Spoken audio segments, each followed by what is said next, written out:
Friends, আশা করি তোমরা সবাই খুব ভালো আছো। আজকে আমি একটা দারুণ চাটনির রেসিপি নিয়ে এসেছি, আর এটা খেতে কিন্তু দুর্দান্ত। দেখতে থাকো কিভাবে আমি এই চাটনিটা করছি। খুব অল্প টাইমের মধ্যেই এই চাটনিটা করা যায়, আর এটা খেতেও কিন্তু খুবই দুর্দান্ত, আর খুব হেলদি তো বটেই।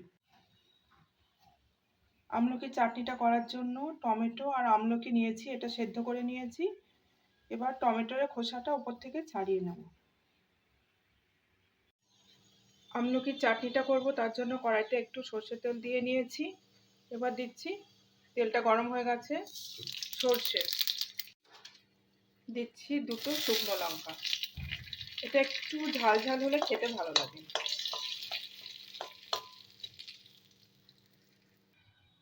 দিয়ে দিচ্ছি সেদ্ধ করা টমেটো, খোসা ছাড়িয়ে নিয়েছি।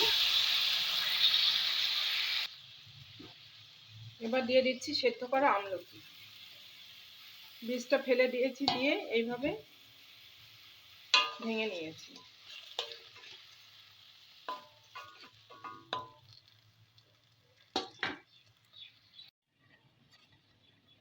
এবার এর মধ্যে দিয়ে দিচ্ছি আমি 1.5 ইঞ্চি মতো আদা কুচি। এর মধ্যে দিচ্ছি একটু নুন,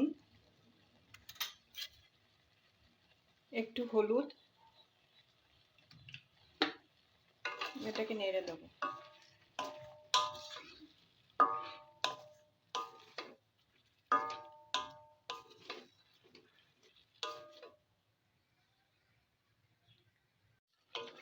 এইখানে আমি কয়েকটা টমেটোকে কেটে কেটে দিয়েছি, এমনি সেদ্ধ করা টমেটো, কোনো অসুবিধা নেই। আর কয়েকটা আমি গোটা রেখেছি। এবার এর মধ্যে আমি দিয়ে দিচ্ছি গুড়। এখানে আখের গুড় দিচ্ছি আমি। মিষ্টির পরিমাণটা কিন্তু তোমরা বুঝে দেবে, তোমরা যেরকম খাবে সেই অনুযায়ী দেবে। এর মধ্যে কিন্তু আমি আলাদা করে আর জল অ্যাড করব না।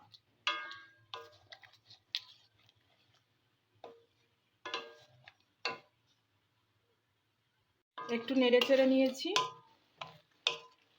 রান্নাটা একদম হয়ে গেছে।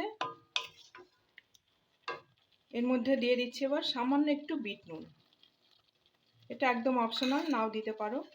আর এখানে দিচ্ছি হাফ লেবুর রস। এখানে আছে পাতি লেবুর রস, আমি হাফ লেবুর রস এর মধ্যে দিয়ে দিলাম। এবার আমি নামিয়ে নেব, ব্যাস, রান্নাটা একদম কমপ্লিট। তোমরা চাইলে এর মধ্যে কোনো ভাজা মশলার গুঁড়োও অ্যাড করতে পারো। আমি আজকে আর এর মধ্যে কিচ্ছু দেবো না। এটা খেতে কিন্তু দারুণ লাগে, খুব তাড়াতাড়ি এই রান্নাটা করা যায়।